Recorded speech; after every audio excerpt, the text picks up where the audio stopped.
নমস্কার বন্ধুরা, কেমন আছো সকলে? আশা করি সকলে অনেক ভালো আছো, আমিও অনেক ভালো আছি। আজ আমি তোমাদের সাথে যে রেসিপিটা শেয়ার করছি এটা কম বেশি সকলেরই আমাদের খুব প্রিয় একটা স্ন্যাক্স আইটেম। তো তার জন্য এখানে নিয়েছি আমি বেবি কর্ন। সেগুলোকে ছোট ছোট টুকরো করে কেটে নিয়েছিলাম। তারপরে ভালো করে ধুয়ে একটা পাত্র বসিয়ে তার মধ্যে বেশ খানিকটা গরম জল করে নিয়েছিলাম। সেই জলের মধ্যেই বেবি কর্নটাকে 5 মিনিটের মতন হাই ফ্লেমে ফুটিয়ে নিয়েছিলাম। এগুলো এমনি নরম হয়, তাই খুব বেশি সেদ্ধ করার প্রয়োজন নেই। 5 মিনিটের মতন সেদ্ধ করে তারপরে একটা ঝাঁঝরিতে আমি এটা ঢেলে জল ঝরিয়ে নিয়েছিলাম। জল ঝরানো হয়ে গেলে তারপরে বেবিকর্নটা আরেকটা পাত্রে ঢেলে তার মধ্যে দিয়ে দিয়েছিলাম আদা রসুন বাটা, দিয়ে দিয়েছিলাম স্বাদ মতন নুন, দিয়ে দিয়েছিলাম গোলমরিচের গুঁড়ো আর কিছুটা পরিমাণ রেড চিলি সস। সমস্ত উপকরণের সাথে এবার বেবিকর্নটাকে ভালো করে মিশিয়ে নিতে হবে। ভালো মতন মেশানো হয়ে গেলে তারপরে এখানে আমি দিয়ে দেবো কর্নফ্লাওয়ার। প্রথমে অল্প অল্প করে কর্নফ্লাওয়ার দিয়ে মেশাতে হবে। একবারে বেশি কর্নফ্লাওয়ার হয়ে গেলে তখন আবার জিনিসের ওপরে যে কোটিংটা সেটা বেশি মোটা হয়ে যাবে, তখন ভালো লাগবে না খেতে। তো এখানে অল্প অল্প করে কর্নফ্লাওয়ার দিয়ে অল্প অল্প করে আমি মেশাচ্ছিলাম। তো ভালো মতন কর্নফ্লাওয়ার দিয়ে আমার সমস্ত কর্নটা মেশানো হয়ে গেছে।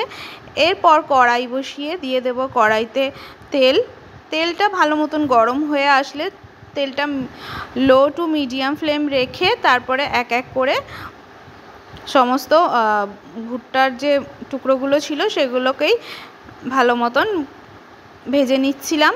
তো একবার ভাজলে এটা হবে না, এটাকে দুবার ভাজতে হবে, তাহলে ক্রিস্পিনেসটা অনেক বেশি আসবে।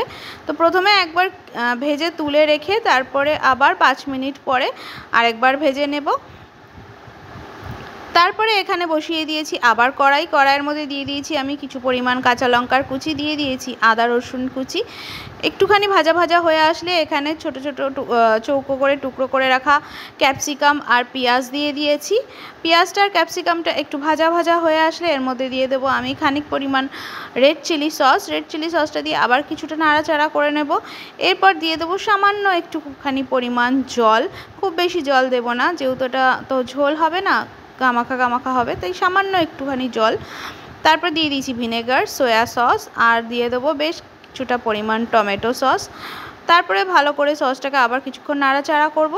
সসটা একটুখানি নাড়াচাড়া করে তারপরে দিয়ে দিয়েছি এখানে আমি শুকনো লঙ্কার গুঁড়ো, একটুখানি স্পাইসি ভাব আনার জন্য। তারপরে শেষে স্বাদ মতন একটুখানি নুন দিয়ে দিয়েছি। এবার যে ভেজে রাখা বেবিকর্নগুলো ছিল, যেগুলোকে আমি আরেকবার করে ভেজে নিয়েছিলাম, দুবার ভাজা এটা, সেগুলোকেই দিয়ে ভালো করে এর সাথে মিশিয়ে নিয়েছিলাম। নামাবার আগে দিয়ে দিয়েছি এখানে আমি একটু গোলমরিচের গুঁড়ো। তারপর নেড়েচেড়ে ভালো করে মিশিয়ে নিলেই তৈরি আমাদের রেস্টুরেন্টের মতন ক্রিস্পি বেবিকর্ন, যেটা খেতে অসাধারণ লাগে। আশা করছি তোমাদেরও ভালো লাগবে। দেখা হবে নতুন কোনো ভিডিওতে। টাটা।